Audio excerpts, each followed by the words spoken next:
Les juifs, les homosexuels, les francs-maçons, les étrangers en particulier, les musulmans sont-ils impliqués dans un complot anti-français? Est-ce une réalité, même si on voit que quelquefois, dans les actions antipatriotes, il y a certains juifs, comme Éric Zemmour, ou Bernard-Henri Lévy, on y voit qu'il y a aussi certains francs-maçons, et je passe sur la liste qui est très longue, qui va de Léon Blum en passant par Gambetta, Mitterrand et bien d'autres. On s'aperçoit aussi qu'il y a certains homosexuels qui ont pu à un moment ou à un autre jouer un rôle, et aussi avec des personnes comme Rachida Dati ou d'autres personnes qui sont issues de la communauté musulmane ou d'Afrique du Nord jouer un rôle que les patriotes n'ont pas apprécié. Pour autant, eh bien, est-ce que c'est exact? Est-ce que ces gens-là, ces juifs, ces francs-maçons, ces homosexuels et ces étrangers en particulier musulmans sont là pour détruire la France, ou est-ce que ce sont d'autres personnes qui détruisent la France? Et on va aller chercher des juifs apostats, des francs-maçons apostats, des homosexuels déstructurés et des musulmans qui ont apostasié l'islam pour la laïcité, pour justement les mettre devant et accuser des personnes particulièrement innocentes et monter les communautés les unes contre les autres. Après tout, la tradition de France, c'est quoi? C'est 600 ans de paix avec l'islam, quelquefois contre les autres Européens. C'est des rois de France qui étaient eux-mêmes homosexuels. C'est ces francs-maçons qui ont construit les cathédrales et qui ont aidé à l'indépendance des États-Unis d'Amérique et à l'avènement de la démocratie. Et puis c'est évidemment tous les juifs de France qui ont apporté tant à notre culture, depuis même l'Empire romain, qui sont 500 000 en France, qui sont bienvenus et qui, on l'espère, ils seront toujours protégés. Alors, vrai ou faux, c'est ce qu'on va voir maintenant, après le générique.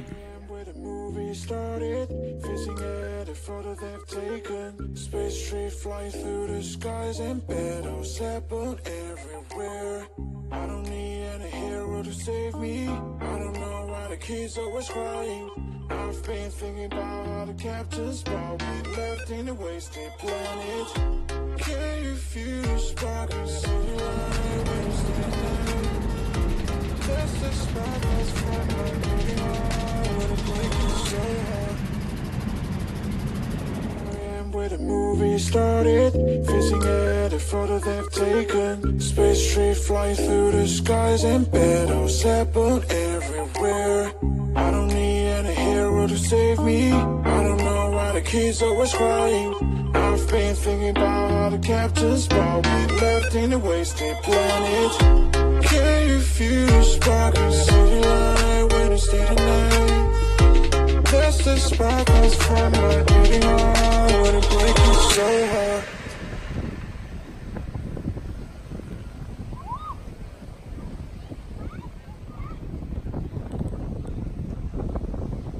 Bonjour les amis, je suis Pascal Tréfingui, j'espère que vous allez bien. Je suis à Sao Paulo pour le moment en convalescence en vue d'une très grosse opération chirurgicale. J'ai déjà eu une première opération, ça s'est bien passé. Je vous remercie pour vos vœux et vos prières. La deuxième aura lieu le 13 novembre. Je vous remercie donc immensément toutes les personnes qui se sont préoccupées de moi, qui m'ont envoyé des messages et même des personnes qui m'ont envoyé des petits présents. Je les remercie de toute cette affection que je reçois sur cette chaîne. Aujourd'hui, nous allons parler d'un point commun entre eux, eh bien, Jabba de Babylon Decoded, notre ami, puisque, bon, je peux pas dire son nom, mais vous allez deviner, c'est quelqu'un qui se prend pour Rothschild, se prend pour Rockefeller, c'est-à-dire qu'il vend de la poudre de perlimpinpin et qui fait des fake news en matière de spirituel. Et ce qu'on s'est aperçu avec un ami de Shadow Ombre, musulman, c'est que, donc je reprends le texte à la suite, avec son autorisation, c'est qu'en réalité, il y avait un lien entre ces trois personnes. Y a-t-il un lien entre le Polonais et l'idéologie à laquelle il adhère? Y a-t-il un lien de ce Polonais, de l'idéologie à laquelle il adhère et les actes du passé de sa famille, avec d'un côté le mec de Suisse, Jabba de Babylon Decoded, et de l'autre côté le mec, on va dire, de Ouarzazate. Quel est le lien? Or, en réalité, en apparence, il n'y en a pas. On a un mec qui a travaillé pour l'armée française, ensuite il a travaillé pour l'OTAN, ensuite il a travaillé pour l'ONU, c'est plutôt un mec de droite qui détestait Mitterrand, au point de vouloir l'assassiner, dit-il. C'est quelqu'un qui a voté pour Sarkozy, et qui vouait une haine à ce qu'il appelle le complot judéo-maçonnique. Intéressant quand on sait les liens de Nicolas Sarkozy d'ailleurs avec les juifs et avec les francs-maçons Puis vraiment, les conspirationnistes sont vraiment des gens dont on devrait les conspire, on devait enlever le mot spie. Je pense qu'on a exactement ce à qui on a affaire. Le mec de Marrakech, Bab el Oued Ouarzazate, en réalité, il est intéressant parce que je me suis intéressé à lui dès le début, tout simplement parce qu'il est un lien direct avec la société Arcana, où il a été déformé. Il n'y a pas d'initiation, c'est une contre-initiation de nature satanique qui est en lien directement avec l'immeuble des Nations Unies et donc la Lucifer Trust où il a été formé. Il fait d'ailleurs très souvent l'apologie de Blavatsky et de Alice Bailey. Le troisième personnage, Jabba, il est intéressant parce qu'il vient de l'anthroposophie. Alors, il a quand même oublié de vous dire que la femme de Rudolf Steiner était une membre éminente du Parti national-socialiste allemand. Alors, bien sûr, la femme de Rudolf Steiner, ça n'implique pas Rudolf Steiner soi-même, et dire que Steiner n'était pas nazi parce que à la mort de Steiner, les nazis n'étaient pas au pouvoir, c'est quand même un argument de Suisse. Hein. C'est-à-dire on sait jamais que si c'est comme c'est le débat entre le gruyère et les menthols. Voilà, ça dépend de quel côté on regarde, de quel versant on regarde la montagne. Donc je vous invite à voir la vidéo qui est à la suite parce qu'à mon avis elle est assez intéressante et elle est assez explicite de l'époque absolument terrible où on vit, où actuellement il y a une espèce de message conspirationniste, anti-juif, anti-franc-maçon, homophobe et anti-islam, et que ce message qui est véhiculé aussi bien chez Babylone Decoded, aussi bien chez le Veilleur et le site du Veilleur, et aussi bien chez le Polonais, en réalité c'est la même idéologie. C'est une idéologie particulièrement nauséabonde, c'est l'idéologie, alors pour celui de Suisse c'est l'anthroposophie, pour celui du Maroc, c'est la théosophie, et pour celui, pour le Polonais, c'est tout simplement du spiritisme, le spiritisme que pratiquent sa mère et sa belle-mère, et tout ça formant une espèce de canigou New Age. Or, quand on regarde la filiation spiritisme, théosophie, anthroposophie, on n'est pas du tout étonné de voir qu'on retrouve exactement la même idéologie raciale, raciste, suprémaciste blanche. Alors il y a toutes sortes de suprémacisme blanc, hein. Il y a le suprémacisme blanc qui vous dit les blancs sont supérieurs, et puis il y a le suprémacisme blanc qui vous dit que les noirs sont inférieurs, ils ont donc besoin d'être colonisés et d'être dirigés, voire par les bombes et les camps de concentration et de détention, comme ça a été fait en Irak. Voilà. Évidemment, ces trois personnages, ils ont un lien avec l'ONU, un parce qu'il y a travaillé, l'autre parce qu'elle y a son siège dans le pays où il est et que toute son idéologie est complètement liée, et l'autre parce qu'il est une tête de pont en Afrique de la secte qui est la Lucifer Trust, qui est financée par les Rockefeller au sein des Nations Unies, avec une parodie de la Mecque d'ailleurs, avec un cube noir saturnien. Écoutez la vidéo à la suite, vous allez comprendre un petit peu mieux ce dont il s'agit. C'est en réalité de cette sphère de l'Antéchrist. C'est-à-dire que ces trois personnages ont une seule chose en commun, c'est en apparence, ils n'ont rien de commun, puisqu'il y a un joueur de guitare, musicien raté, vendeur de poudre de perlimpinpin en marge des grands hôtels d'une grande ville du Maroc. L'autre, c'est un musicien suisse qui a fait une reprise rasta de Hotel California. Et le troisième, c'est un fils d'immigré pauvre, à qui on n'a pas demandé de venir, mais qui s'est imposé et qui, grâce à l'argent du contribuable et du travail qui a été fait en France depuis des générations par nos familles, a pu s'imposer, être utilisé par la République française pour mener ses activités coloniales, ses activités anti-russes, anti-chinoises et préparer la venue du gouvernement mondial. En plus, sous l'influence de sa femme et de sa belle-mère, c'est devenu une espèce de secte New Age, hein, où on compte les abonnés avec des cris de joie et des bouteilles de champagne, tout en montant des stratégies d'assassinat. Parce qu'en réalité, ce qu'il y a derrière le spiritisme, c'est l'assassinat spirituel des Occidentaux. Ce qu'il y a derrière la théosophie, c'est leur assassinat au niveau psychique. Et ce qu'il y a derrière l'anthroposophie de Rudolf Steiner, c'est leur assassinat au niveau physique. Et ouais, avec la grande liquidation, la grande dissolution finale. Donc on y va avec une accélération qui est absolument épouvantable. Mais c'est ainsi. Donc merci encore une fois à Shadow de m'avoir laissé utiliser sa vidéo. Et puis on se retrouve lorsque ma convalescence sera terminée à la fin du mois de décembre. À très bientôt. Ciao. skies and battles happen everywhere. I don't need a hero to save me. I don't know why the kids always crying. I've been thinking about all the captains, but we left in a wasted planet.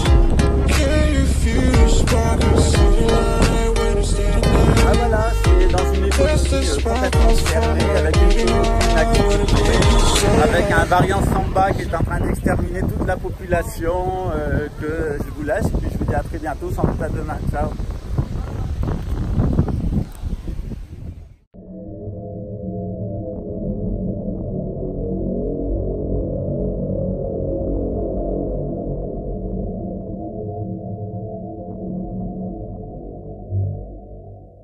Bonsoir à toutes et à tous, j'espère que vous vous portez bien. Moi ça va plutôt pas mal. Bon, le son est pas terrible, je suis désolé, c'est enregistré un peu en mode garage, mais je pense que ça fera le travail. Le sujet de cette vidéo, l'anthroposophie et le complot judéo-maçonnique, point d'interrogation. Le 6 novembre 2021, donc il y a quelques jours, Sylvain Lézeur, un défenseur de l'anthroposophie, publie sur son compte Twitter un post qui dit ceci. Les francs-maçons qui racontent que les autres, genre l'anthroposophie, seraient une secte, me font bien rire. Ils accusent autrui de ce qu'ils sont eux. C'est tout.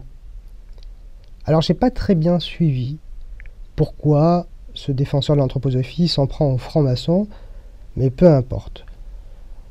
Dans ce tweet suivent deux liens, un qui donne sur son site, que je n'ouvre pas, je m'y suis essayé une fois ou deux, à son blog. Et ces textes sont une vraie tambouille capable sans aucun doute de vous faire perdre des neurones. Donc voilà, je ne m'y risque pas trop. Et puis, il y a un lien qui donne sur une vidéo YouTube. Et dans ce tweet, il y a aussi une vidéo qui tourne. Et l'extrait m'est familier.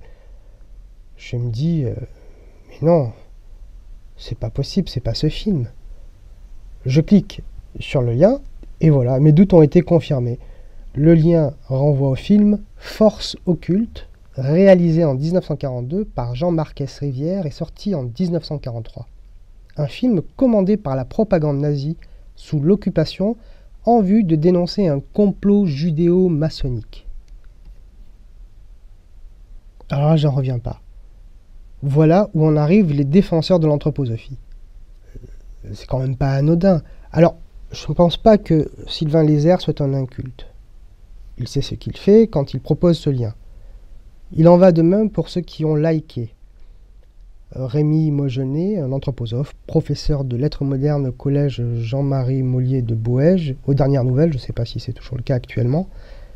Wilhelm Queyras, anthroposophe, directeur du théâtre Actéon en Avignon, alors en plus lui, il devrait avoir un petit peu de culture quand même.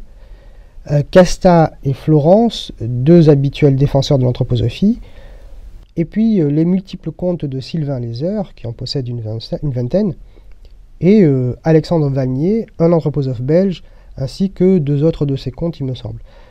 Ce tweet a été aussi retweeté par Florence, Katsa, Queyras, Sylvain Lézeur et ses avatars, ainsi qu'Alexandre Valnier.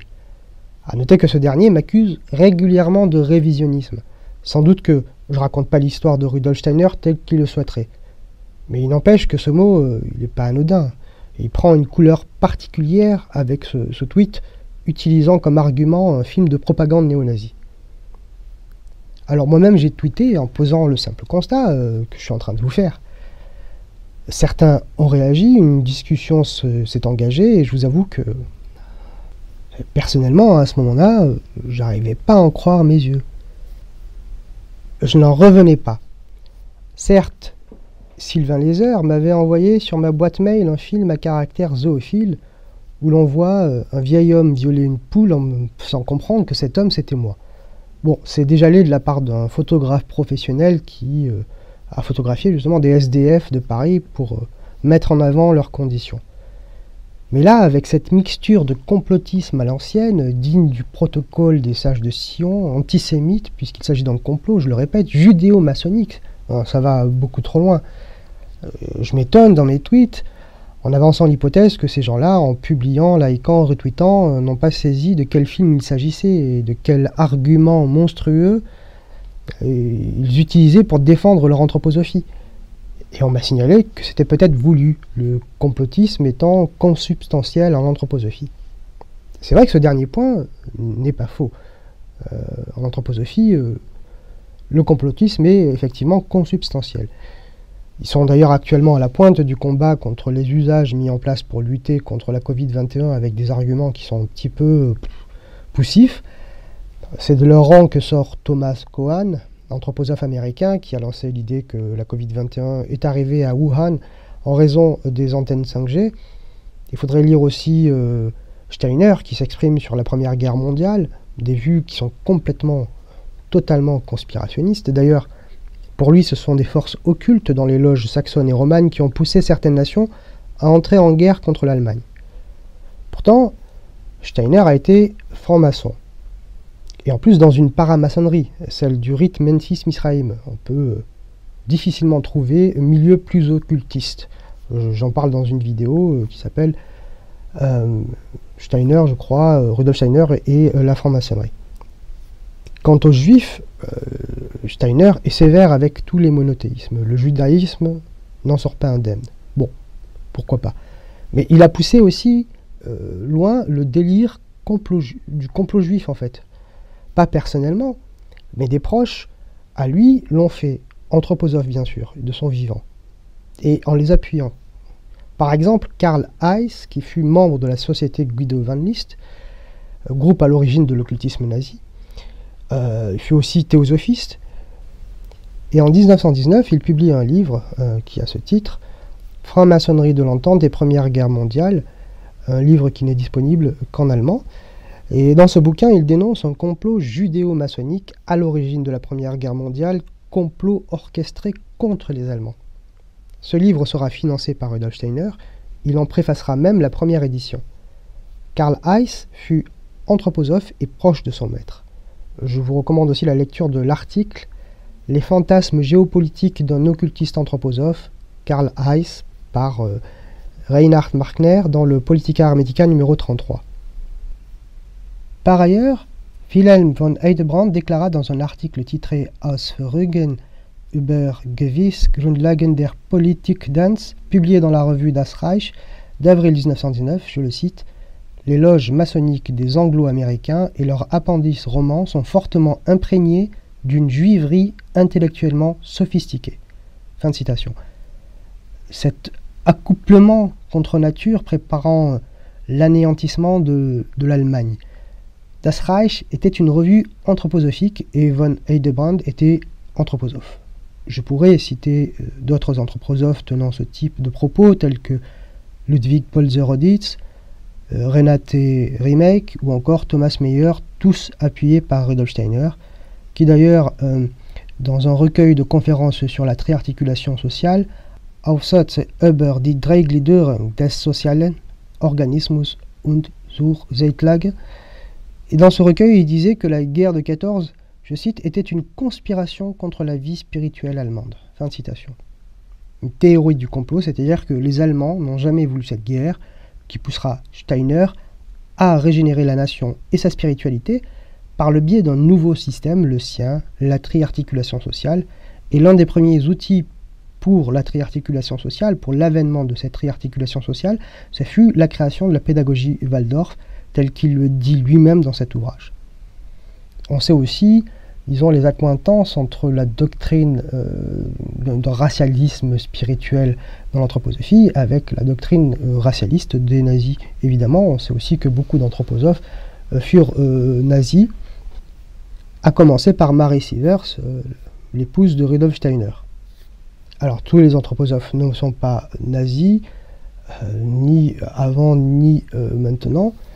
Bon, il n'empêche que, au vu de cela, est-ce que le tweet de Sylvain Lézeur, ainsi que le like et retweet d'autres anthroposophes ont un lien avec cette vision anthroposophique du complot judéo-maçonnique? Je ne sais pas. Peut-être qu'ils se sont juste plantés lamentablement. Le problème, c'est qu'après avoir constaté cela en publiant voilà, l'information sur mon compte Twitter, ces personnes n'ont ni supprimé le tweet, ni supprimé les likes et retweets à ce jour. C'est-à-dire, aujourd'hui, on est le mardi 9 novembre. Bon, bien au contraire, et c'est là où ça devient drôle et à la fois pathétique, terriblement pathétique, c'est qu'en montrant cet état de fait, Alexandre Valnier a menacé de porter plainte contre moi.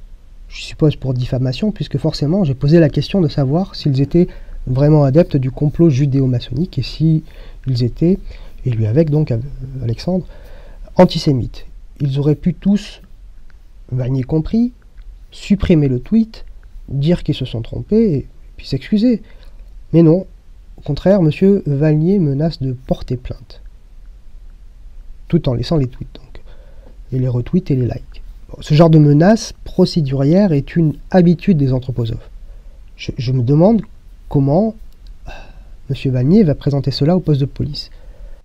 Ah, j'ai liké et retweeté un texte qui traite la franc-maçonnerie de secte, et ma foi où se trouve un lien donnant vers un film créé par la propagande nazie, mettant en avant l'idée d'un complot judéo-maçonnique, monsieur le policier. Et il nous a affiché, mes copains et moi, en posant la question de notre antisémitisme et de notre complotisme. Et ça, je suis pas d'accord du tout, du tout. Enfin, c'est pas sérieux. Il continue d'ailleurs d'appuyer dessus en disant que, voilà, un dernier tweet là, je crois que c'est Sylvain Lézère, disant que Mélenchon, ex-franc-maçon, trouve que Le Monde a fait un coup de pub à l'anthroposophie avec sa série d'été et une belle couverture. Pour signifier évidemment que les francs-maçons seront du côté de ceux qui critiquent l'anthroposophie. Bon, c'est bon. Le seul conseil que, ma foi, je puisse vous donner, et je vais moi-même m'y astreindre, nous valons mieux que ces bêtises. Il faut désormais les éviter absolument pour nous éviter aussi de nous rabaisser à leur niveau.